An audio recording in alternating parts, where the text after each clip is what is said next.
Hello and welcome to Mind Shifters Radio. I'm Tim Hayes. I'm your host for the first hour. And today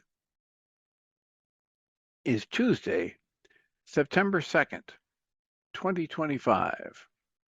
As always, we're grateful to everyone who's joining us here today, whether you're listening live or through the archives, as we spend another couple of hours teaching and supporting people in using some of the most powerful, effective, efficient, and accessible tools I've ever encountered. These tools are available absolutely free through the tireless efforts of Dr. Michael and Jeannie Rice on the website at whyagain.org.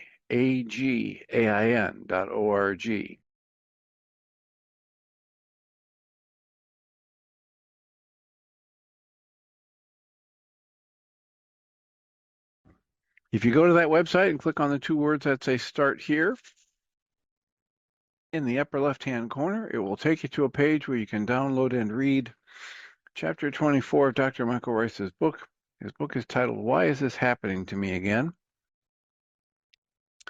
And that chapter of the book contains a narrative description and explanation of the primary tool in this work. That tool is called the Reality Management Worksheet, sometimes called the Reality Management Wake-Up Sheet. And it's a tool I've been using to great effect for over 20 years now to improve the quality of my life and most of my relationships, and to turn any negative emotional experience I have into part of the infallible guidance system that each and every one of us has been given. You can also download the actual worksheet process itself. It's a simple PDF file.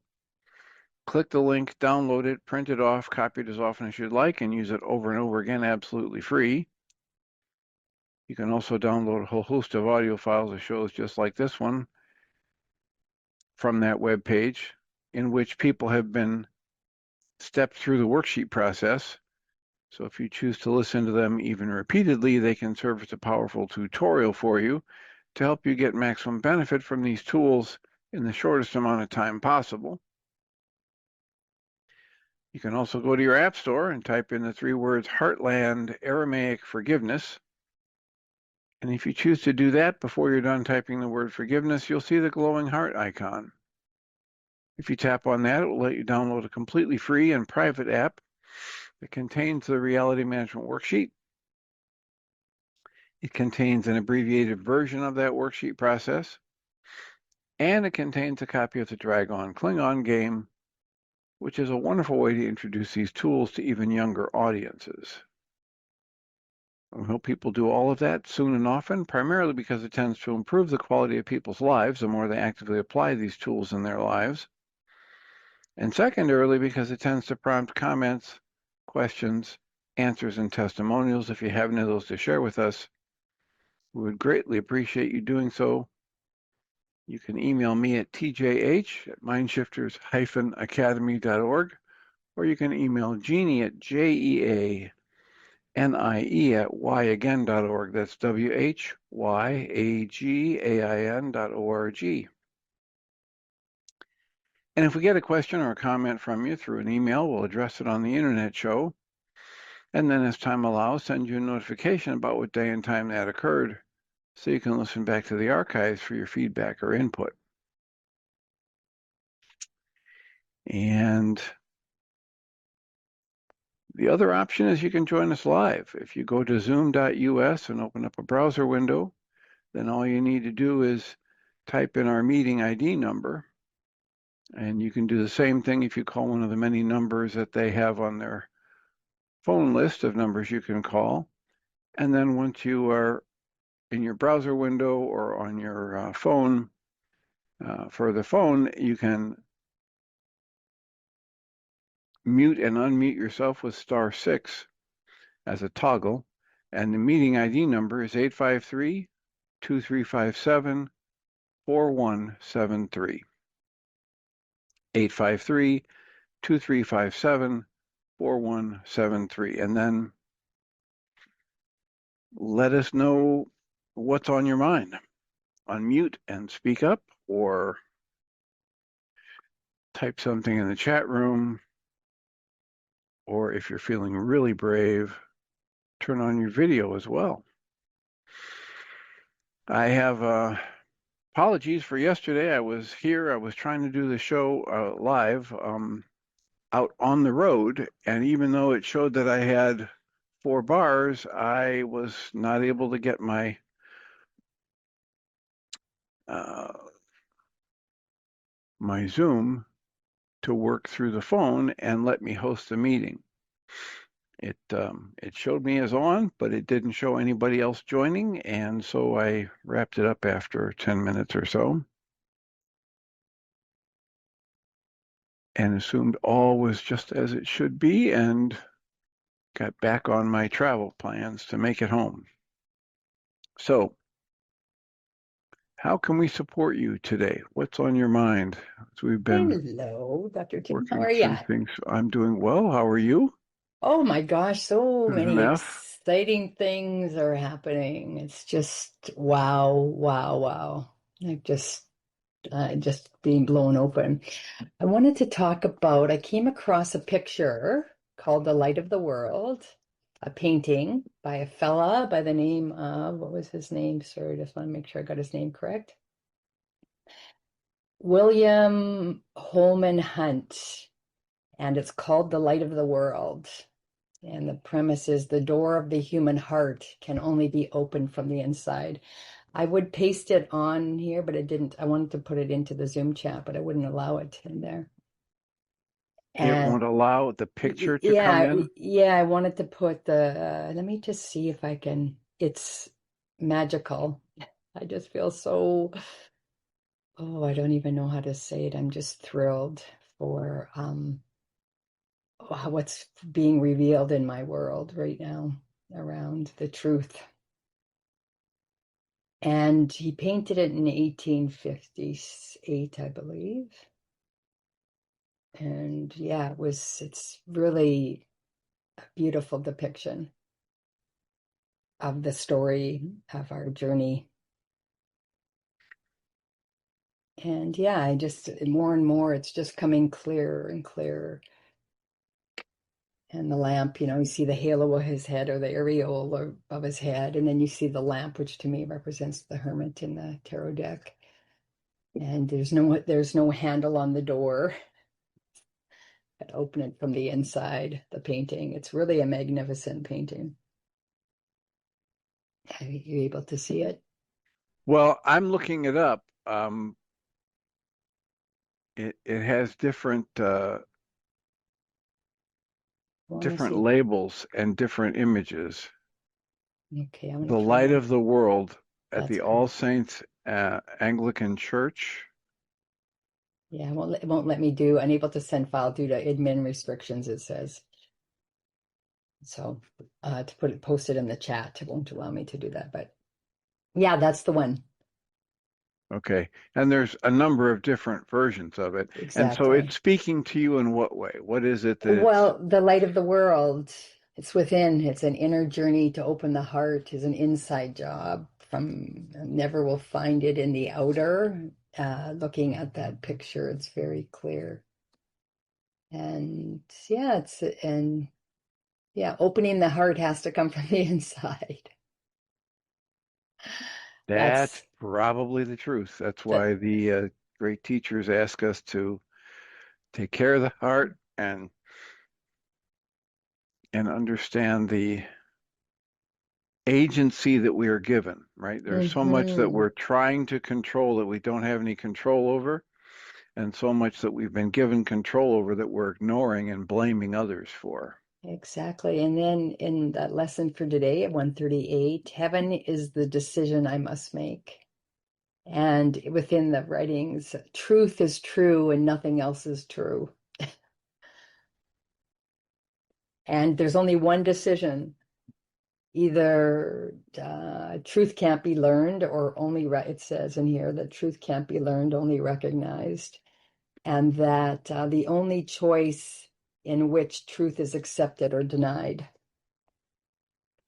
So yeah, it's getting exciting. Well, you're using that word exciting a lot. So you're very excited about what? I am excited that I'm perceiving more of the truth. That's what I'm really excited about. Andrea and I were together yesterday, and lots of revelations for both of us came forward in it. I'm excited, Andrea. I don't know about you, but dream time was crazy after her and I spent time together. So I'm excited. I'm excited. This limited mind is opening the door, opening my heart from the inside. Yeah, Well, as we like to point out to ourselves and each other on this show, that when that happens, please enjoy it and keep your seatbelt on and keep your hands and feet inside the ride at all times, because what's likely to happen next is another level of your vitality is reached, and so yeah, other levels of your traumas and toxins get revealed to be processed out. yeah. And boy, oh boy, since meeting you and Dr. Rice, and even what you've presented, so many layers of that is occurring. And the difference, I get to hold myself through it. I'm no longer, before I would collapse and the wounded part of me would just fall into the hole. And now I'm able to hold myself through it, which is it's a big difference. So that's exciting. Yeah, I just wanted to share that with people. And What even what would collapse look like? complete overwhelm, sobbing, thinking I'm never going to get out of the hole, going into self-pity, victim, not being able to hold myself through, yeah, blame. Um, yeah, I don't want to be here anymore. I want to go home. All of that stuff. That's a lot. Yeah. And now when those moments arise, that I'm there in my conscious present state, and I have stuffies that represent my little children, and I just hold myself and say, I got you. While you can breathe, I'll be with you while you weep. And I know you're overwhelmed given how we grew up and all of those things. Those are big feelings that need to come out, and I'll hold you through it. So a whole different place than I've been in the past. Hmm. Well, one of the things that helps keep us in that better place is the recognition that whatever we've done, we've always been doing the best we could in each moment with whatever resources we had. And that many of the things that we've done or we look back on and say, oh boy, that was stupid or unproductive or that really made things worse. In the moment, it was an attempt to choose the least harmful of all the harmful options that were being presented to us. And so if you can continually come back to that non-pathologizing assessment, to that way of looking at things that says everything's happening and it's okay, it's happening. Yeah. You can say that it's just happening and it's okay because it's happening, or you can start using your intellect and saying, well, there must be a reason, and you can go searching for the reasons. Mm-hmm. Um, that's not really recommended because it is the ultimate wild goose chase. And that's been my, wanting to figure everything out, that for sure, for sure. So I'm just learning to move into the body. Hold on a minute. Yeah. Hold on a minute. Something, I completely lost your volume. Are you there? Yeah, I'm here. Interesting. It might have been at my end. Can you hear me now? Yes. Okay, that's interesting. Even that's a little sign. I completely lost your volume. Hmm. And you were saying, if you can go back and recapture what you were saying. I was saying that my pattern has been to figure everything out, to try to understand, find meaning, and why is this happening? The big why question. Yeah. And I wonder, I've said this to Andrea the other day, I believe the why question is usually coming from the wounded part, right? Wanting to under the why me, why this, why that. That's maybe coming from the part that is seeking to the Well, meaning. yeah, and knowledge is power, right? And knowledge is safety Mhm. at some level. And as we were formulating our survival mechanisms, whatever they were, as we were accumulating them and formulating them, we just kept working at something until we got results that we could survive with, right? I mean, like that's the primary thing, just survival. And then after survival, then there's this whole hierarchy of things that we might chase after. Mhm. Yeah, and you know what? The best part that's really landing is I survived the direct experience of everything I went through, and it's complete. And now the rest is a memory where I get to hold myself through it as it comes up. That's what I would say Yes. where I'm at. And those parts of you who have remembered it and frozen it in time, Yeah, right, and stored it with whatever your worldview was at that age, yeah, solidly intact. Those parts are still interpreting it the way they did when it first happened, whether it was good or not so yeah, good or tragic. And so it's the comfort that you as the adult can offer them. It's the yeah, awareness that if you do that little exercise where you visualize yourself as the adult and you visualize yourself as the younger person, and you have your adult self go into the scene with the younger self, just that exercising, hmm, just transmuting enough or translating enough energy from your adult awareness to your younger self so that the realization occurs, oh, wait a minute, I'm you all grown up. That yeah, means you survived what you're living through in this moment, that you have yeah, full belief you're not going to survive, right? You have the terror of, will I survive? How can I survive? What's going to happen to me? Awake and alive in that mind. And then here comes the disprover of it, right? Your adult self comes in the scene and says, I'm you all grown up. Don't have to have any lectures about how you survived it. You're okay. Just the actuality, what we hmm, call the capital T truth, it it is the transforming factor, the yeah. transmuting factor. 100%. And I watched a movie, lots of symbology is coming in my life through even this painting or the movie. And the movie was called Surprised by Oxford. It was set in 2023. And it's based on a true story about a woman who goes to Oxford who's very intelligent and didn't have the felt experience of life. I mean, my story, so many golden nuggets in there about C.S. Lewis and Tolkien and oh, some profound.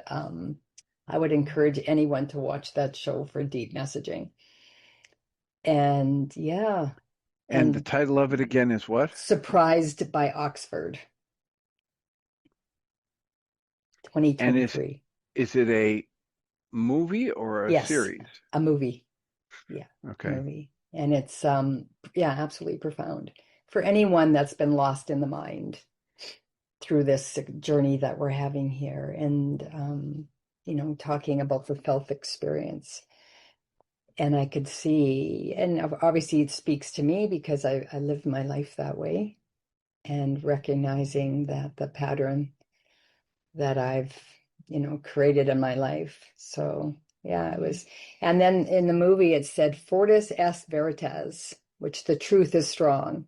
That was the beginning, starts in the beginning about that. And then there was a quote in the movie around the here from C.S. Lewis, which who I don't know much about, but I guess he was very a non-believer until Tolkien helped him to see the truth. And he said, the longing in the human heart for we know not what, the books or music in which we thought the beauty was located will betray us. if we trust to them. It was not in them, it only came through them. And what came through them was longing, for they are not the thing itself. They are only the scent of a flower we have not found, an echo of a tune we have not heard, news from a country we have never yet visited. All joy reminds. So that's back to what we talked about last week when you talked about desire through the way of the mastery, right? It's the energy, the carrier that carries all information. So yeah, it's just lovely um, what's opening up within. I just want to share that with everybody because I'm just, as you said, I'm feeling very excited these days and I can be with it all. Yeah. So yeah, just want to share all that. Well, your excitement is registered. I hope that the the reminder about how the system works related to my vitality versus my traumas and toxins, so that it's if I can keep my awareness on how it's just a ride, and then I can enjoy the exciting, fun, happy parts, and I can also just enjoy the rough, turbulent, scary parts, but keep my focus on continuing to do the next right thing. That's Whether it. that's, whether that's my hydrating, resting, nourishing the body, doing the worksheets, whatever, and um, understand that it it is it's a progression, even though it might seem like a setback. Mhm. I get it. And thankful for the tools, also yourself. And, heaven's a choice. I realize it's a choice in every moment. And the difference for me now is I can stay more in my center and I don't, before I would swing to the left or swing to the pain and be stuck in it or swing to the joy, but neither. I can watch and observe and, oh, look at we have joy and, oh, look at we have sadness, but neither are true in the illusion. So, and to be with what is, just to be with what is and come back to the truth. And the experience is the experience. Well, and I was thinking about, what the this most recent thing we've done that kind of veered off back into the way of mastery and reading lesson 4 with this desire. One of the things that comes up for me as I read this lesson is how many people I've worked with over the years who have completely lost any sense of what they would like, what they Mm, want. Um, it's it's come into my awareness at various times, but one of them that more than one person has reported this, that they have they've encountered this problem um, full force in the cookie aisle of the grocery store, where they burst into tears, realizing after they've gotten out of whatever unproductive relationship they were in, and then they find themselves in the store and they realize they have no idea what cookies they like. They know what everybody else in their life would like, whether it's their romantic partner or their business partner or their child or their parent, but they have no idea what they would like when it comes to a cookie or a treat or a rewarding endeavor or a vacation destination, etc. So one of the things the way of mastery brings to our awareness is that's an unproductive place to be, right? To be in this life, to be in this flow of this, to be experiencing the power of life itself moving through us, having created us and everything around us, and then to not be in awareness of what my being in that flow would would produce or would create from me, right? Mhm. How can I be an instrument of this energy? And to have no idea how I can do that means I have somehow lost the target. I've lost the goal. I've lost the purpose here. Yeah.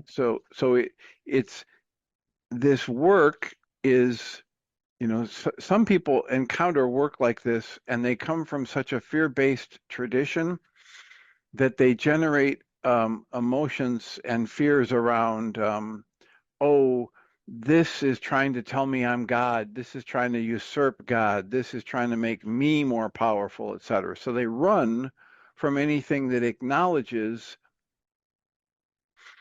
their own creative ability.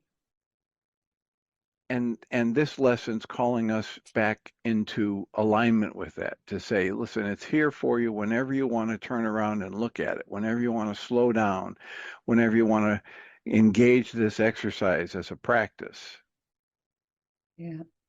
And as you're speaking of that, I realized, you know, uh, because as a child, I left the body when there was trauma, and my awareness, and I'm going to observe it this way. I went to my higher guidance.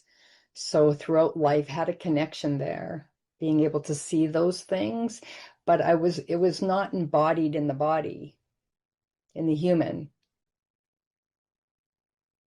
And that's my journey right now to bring in that which I am into this physical form, and letting the human have its needs met and its desires along with what the soul came here to do, one and the same. So yeah, it's a really interesting place I'm in right now, and it really was helpful finding the lack of joy, and that I was beat as a kid for many times. The Rolodex opened up, and did worksheets, still more to do, but lots where, yeah, I was punished for being in joy and play. That was a big deal. So that seriousness that you saw at the very beginning within me, um, yeah, Which that is still emerged. there, and it was hard Mm-hmm. earned, right? Mm-hmm. And as you say that, my mind says if I had been beaten or punished for being joyful, Yeah. and I had this awakening as an adult and realization of that, the next thought is that of grief. Yeah, I'm not there yet. Thank you. Oh, I can feel you saying that right in my core of my heart. There's Yeah, a, there's a part that oh, doesn't want to go there at all. I that you just said that. Wow. Mm, you've got me right at the door. I will say that by mirroring that. I'm right there at the door, but yet, not, but, and as it's ready, it will open to see that. Yeah, there would be grief if I'm looking on the outside of, yeah, of course there would be. At any time I wanted to open that, I was punished to be in play and joy. So I will sit with that and be with that and hold myself through that as it's ready. I can feel fear, all that things around it. So obviously lots of worksheets and opportunities to collect and be with self through it. Yeah. Well, as you know, the point's been made several times that when you take on a role as a group leader or facilitator, the opportunities will be presented for you to be working on your own stuff. I mean, you may um, You may be able to fit the role and be a facilitator for other people's growth, but that's all about them. You will definitely have the ability to experience, if you choose to, a much higher intensity of energy for your own work because the energy moves when you initiate a project. Yeah, I can feel that already so much since agreeing to the facilitation has come to the surface. So thankfully your support groups, and I mean if it comes to maybe these sessions with you, who knows? I'm willing. I'm willing. I'm willing to return my someone asked me the other day, and my journey really is my salvation. So whatever shows up in my reality for that, I'm I'm willing. That's just showing up and being willing, facing what is. And in the mix, I would encourage you to keep the focus on being gentle with yourself and to really get very clear about whether or not you're going to accept for yourself goals that others have framed, etc. And so you can have a this kind of a balanced experience. We don't have to be um, running, you know, down the hall with our hair on fire and screaming to get everything done within this next waking period or within this next month or whatever. It isn't a race, right? At any Yeah. level. Thank you for that, There's, Angela. it's Yeah. it's this idea of the journey, right? That has an infinite distance, but it's a journey to a place you never left. It's you're not journeying anywhere. Yeah. You're journeying within yourself, Yeah. right? Thank This you. this experience is most valuable as a tool of self-exploration, self-discovery. It's funny because last night, Andrea and I were booking tickets because we're going to the 9-day intensive, and she was observing me on the computer. She was sitting beside me, and I go at a very fast pace, and she pointed that out. It's almost like there's an alarm. I'm going to get in trouble if I don't do it right the first time, and I got to get it done. So that energy I can feel as you're pointing that out to me. So thank you. Yeah, just thank you, thank you, thank you. And yeah, we Dr. continue Tim, to show up. Yes, Susan Bingham. hi. Hello. Andrea put a couple of questions in the chat for you. All right, let's see if I open up a chat box here, what happens?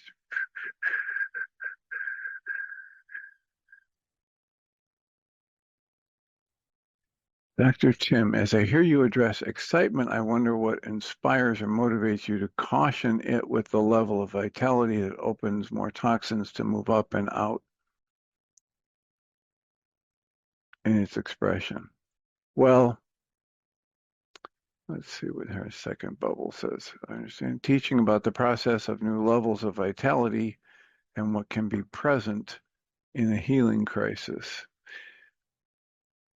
What inspires me or motivates me to caution it with a level of vitality? Well, because the biggest problem for a lot of people who are relatively new to this work is they'll do some work and their vitality level will go up and they'll feel great. And then within the next day or two, they'll feel worse than before they started the work.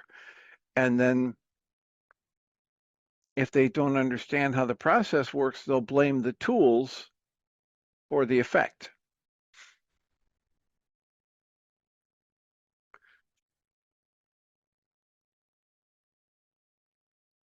So the idea is if I'm sitting here, like most of us in this culture,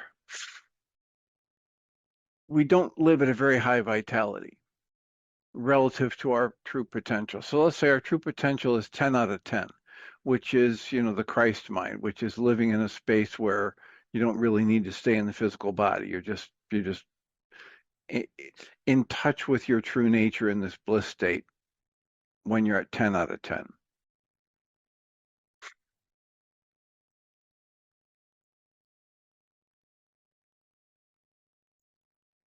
And 0 would be the life force has left the body and the body collapses, right? So there's this vitality meter that Michael uses and says, if you're sitting at a level 2 to 3 vitality, which is where most of us as adults in this Western culture live these days because of all of the processed chemicals they call food and all of the being driven to not get decent sleep or rest and being driven to generate lots of negative emotional states and blame them on others.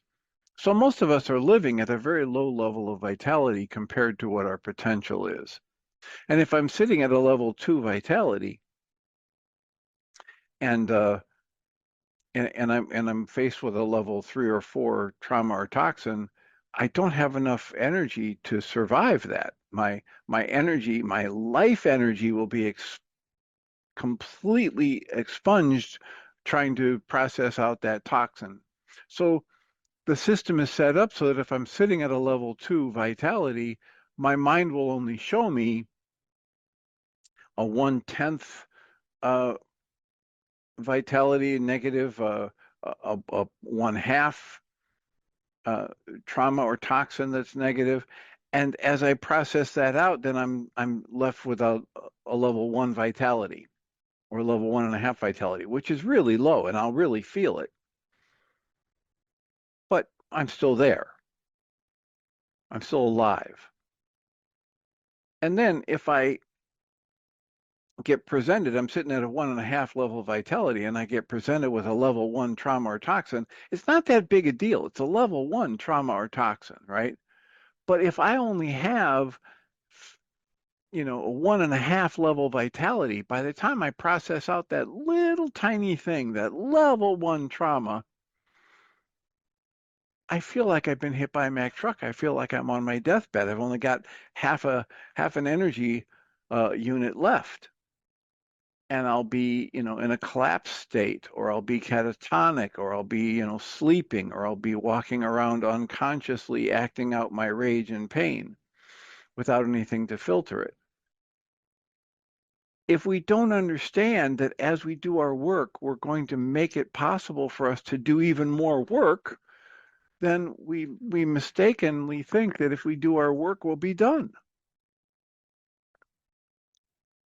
But the Way of Mastery points out, listen, if you are part of an ever-expanding creative mind, the Christ mind, the God mind, the one mind, whatever you want to call it, if you're part of something that's always growing and expanding, how can you ever be done learning about yourself?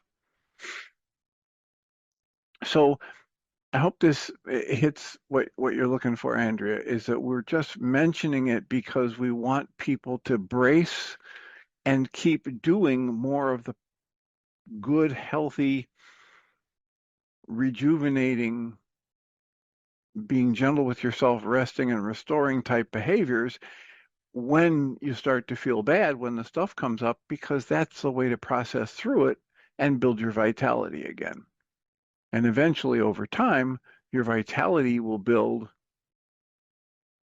so that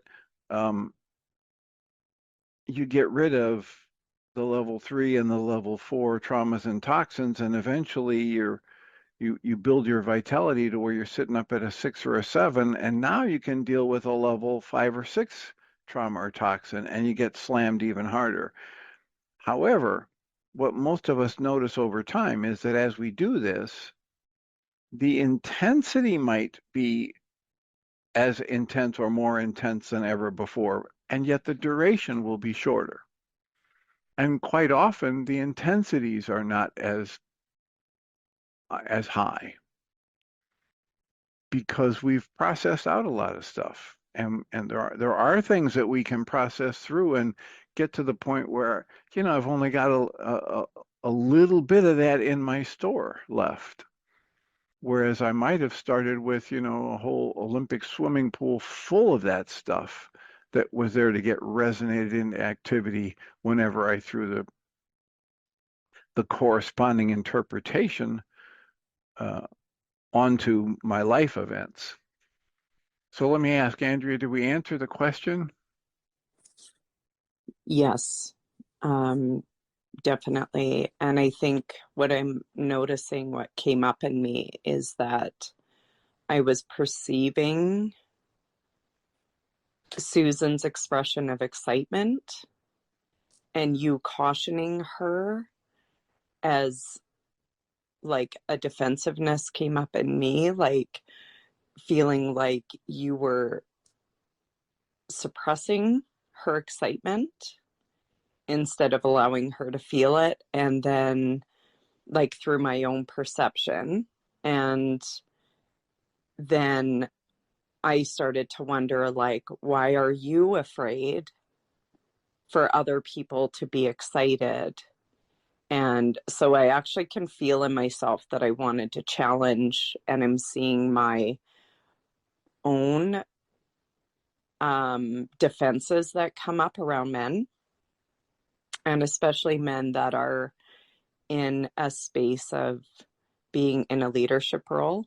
And so I appreciate the opportunity to hear the wisdom in what you're sharing around healing crisis, and also the opportunity to see a reflection of something that comes up in me.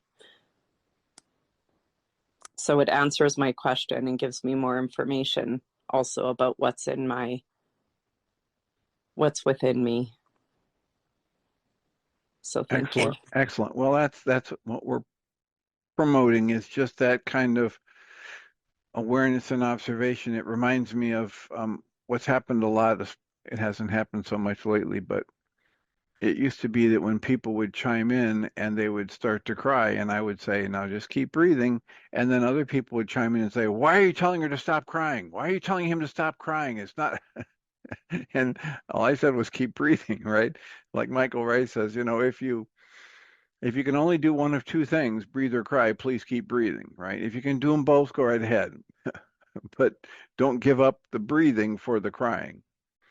Well, that just flashed in because it's an example of, my intention to support, in this case, Susan F., with enjoying her excitement and understanding that she's really setting herself up to get some more work done. And the work getting done, like Dr. Michael Rice likes to say, healing is not Dr. Feelgood, right? He likes to talk about however it felt going in, it's going to feel that same way coming out. And with all that Susan F. is doing right now, she's basically opening the floodgates for her energy system. Right? She's inviting, she's asking to be shown, she's doing more of the right things, she's putting herself in the leadership position. So, anybody that has stuff get resonated when she's talking has more of an invitation to let her know that they're getting stuff resonated. And so she's going to have more, stimulating interactions with people, and she's going to have more of her own stuff get stimulated. And as that happens, we just like to remind people, stick with the good stuff. Don't take that off ramp into bitterness or anger or upset. Come right back around to the breath, come right back around to good, clean water and rest and gentle with yourself. Just keep doing the things that brought you to the good spot in the first place. And as your vitality goes up and then you deal with another level of trauma and toxin, it'll process out and you'll bounce back to that higher level. Eventually, you'll get there quicker. This process speeds up. Michael Rice talks about one of the things that happens is he calls it process point, which is that you reach a position in your balance and your steadiness that as something less than love comes up, you tap into your true nature as love in the next breath, and it moves right through. So it can be done with a breath and some tears or some energy moving before you ever reach for the worksheet process. Now, he's careful to recommend that then go ahead and reach for the worksheet process and dig it out and find out what other gifts it might have to offer.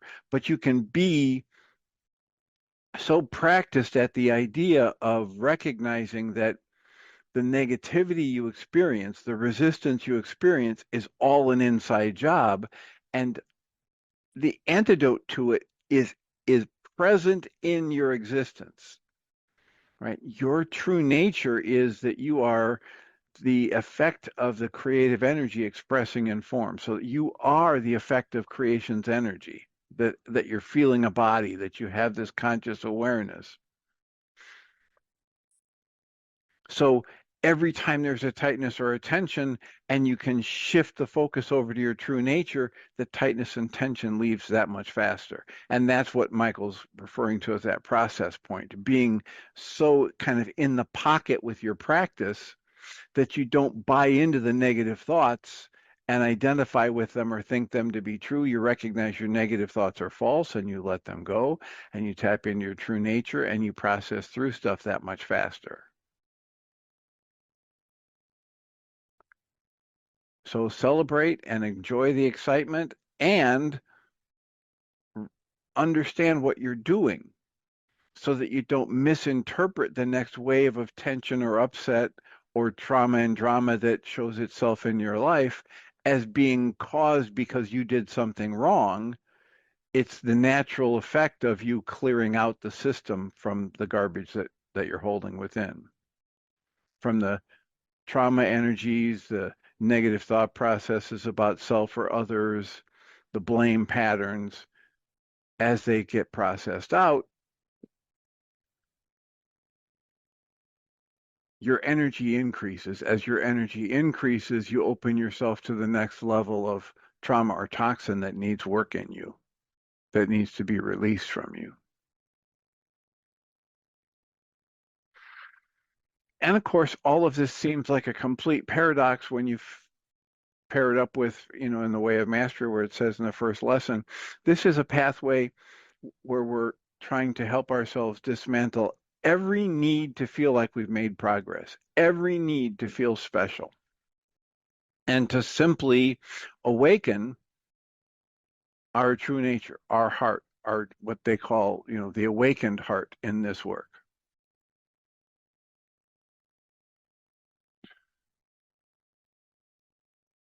What's that stirring up for you, Angela?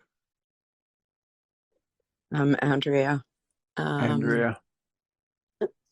No, it lands with a lot of peace, just that I really see the value in what you're saying. And when you said earlier that this clip from the Course in Miracles, where we never even left source, basically. And I can never remember that quote, but I love it. And that really neutralized, like I could see where you were coming from.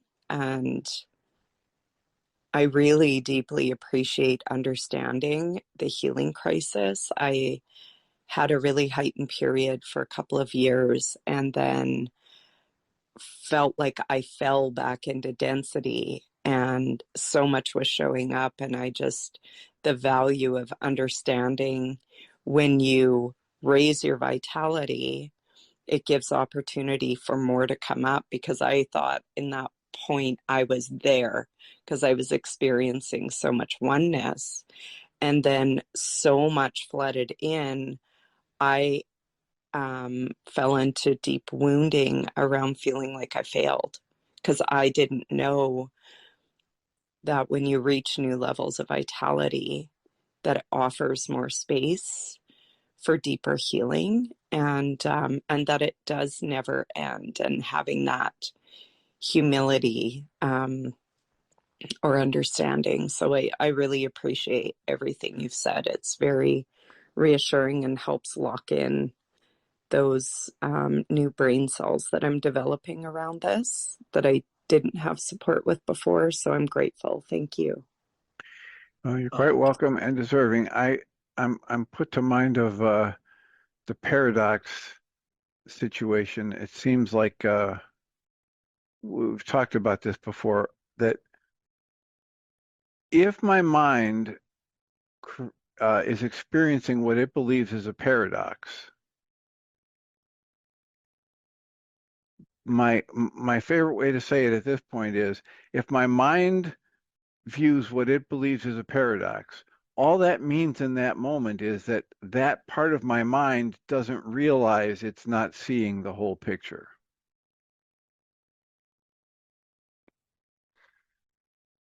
So if I have one of these times where my vitality goes up and I feel wonderful and I feel like, oh my gosh, I've done so much work, and I'm connected to oneness and I feel it, and then all of a sudden the bottom drops out.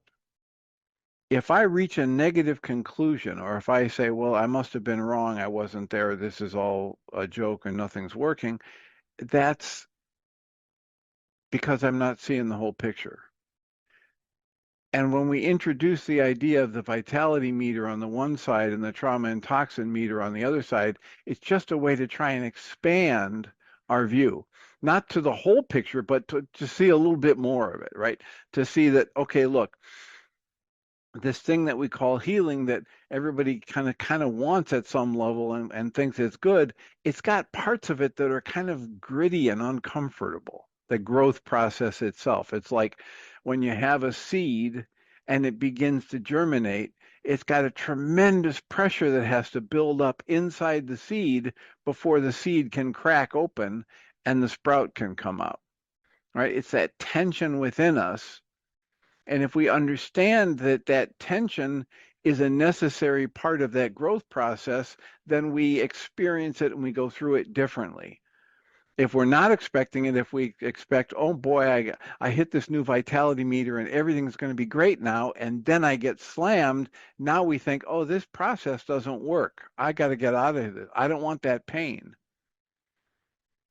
So it's just trying to expand our view so that we understand a little bit more of the actuality, or we move a little bit closer to that understanding at a deeper level of the truth of life, which of course we can't ever know for certain, we can't ever write down, we can't ever speak about, because it's the flow of life. It's not something that's like a Polaroid snapshot of life. It's the whole flow of life.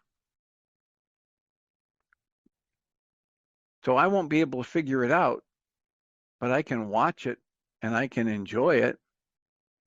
Right? But I'm not going to be, creating anything outside of me except my own experience of life. I'm creating that all the time. And that, as I create it, however I create it, it becomes the offering that I give to the rest of my fellow time travelers or soul energies or whatever you want to call us. So please, as Abraham would call us to, pay attention to your most important creation in every moment. What do you suppose your most important creation in every moment is, according to Abraham? Andrea? I don't even know who Abraham is. Abraham is this collective consciousness that's been channeled that says your most important creation in every moment is your emotion in that moment. Oh, Hicks. Okay, I see who you're talking about. Yeah. Your emotions in this moment are your most important creation. If Susan F. starts to have all kinds of drama and trauma erupt in her life in the next day or two, week or two, because of all this work she's doing and her vitality being so high, the emotion she creates in response to that is her most important creation. The way of mastery addresses this so thoroughly in lessons 7, 8, and 9. And 9 is titled All Events Are Neutral. So, the understanding in that teaching is that I'm creating all the meaning that I give anything, just like the Course in Miracles says. I'm giving this moment all the meaning it has for me. Well, if everything is neutral, until I decide to place an interpretation on it, then my interpretation is the most important thing, because my interpretation of the moment is where I'm going to pour my mind energy, and that's going to generate my emotion. Right? So if I put an interpretation, Andrea, on your questions, and my interpretation is, this is a person with intense issues with leadership, and she's trying to usurp my power in this meeting. I'm going to get one experience in here, girded for battle, etc. Or worry that I'm going to say the wrong thing. Maybe I don't generate irritation or defensiveness. Maybe I generate worry, and then I'm scrambling around trying to. Now I'm fawning for Susan F. and Andrea and Susan Bingham, and I'm going to make sure that Sally thinks I'm saying just the right thing. It gets so mucked up so fast if I try to figure it out, instead of I just observe, and observe with more of a focus on, what am I generating inside of me in response to this flow of life that we're calling life?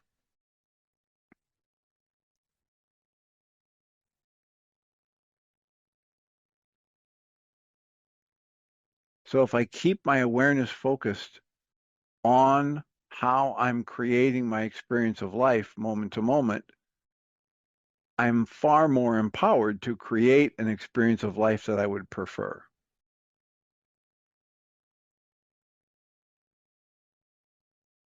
And this work calls us to play and playfulness over and over again. It says you want to create the way the Creator creates, the way the Creator thinks, with joy, with playfulness, full of play. And it says here, let not seriousness enter the mind, and another part of the way of mastery. They're thoroughly woven into it, the understanding that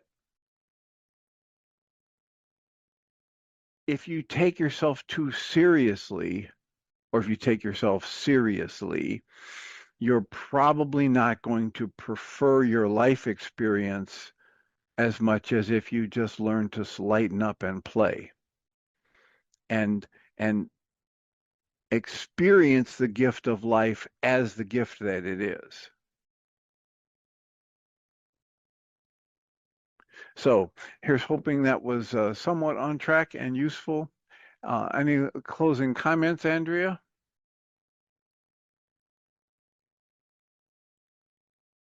No, that was awesome. Thank you so much.